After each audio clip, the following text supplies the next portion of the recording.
Kailasa Nación en persona. Madam Chairperson, esteemed delegates and colleagues, I represent Kailasa Nation, led by Supreme Pontiff of Hinduism, Sri Nityananda Paramashivam, which speaks on behalf of 2 billion Hindus around the world who do not have a voice representing them in these international forums. I want to specifically bring to light the attack on minority Hindu traditions.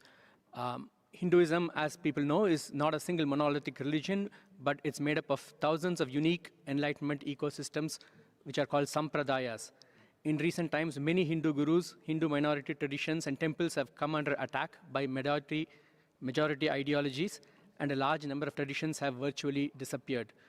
There has been no recognition of the attacks by international human rights groups, as in these cases, it is difficult for outsiders to distinguish the attackers from the attacked.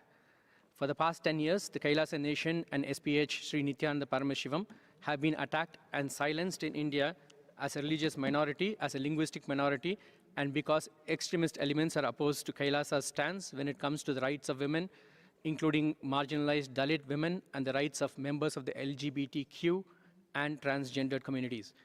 In 2019, Kailasa approached the OHCHR presenting the case of persecution, and when this document reached the Indian media, a very well-funded defamation campaign was started by news sources which were supportive of the union government, alleging treason and sedition on part of the Kailasa Nation. A number of false cases were subsequently registered against Kailasa leaders, and one of our university campuses for women in the state of Gujarat was razed to the ground in a matter of days by mobs along with the local government. Kailasa has since submitted a number of reports on the persecution to various forums available within the UN, but not much action has been taken.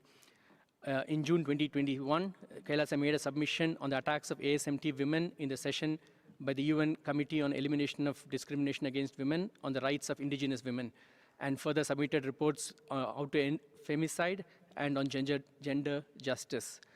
Later in September, Kailasa's report on media disinformation in India, which is a big problem, was accepted by the Special Rapporteur for the right to freedom of opinion and expression. Disculpe, se excedió ya en el tiempo. Muchas gracias.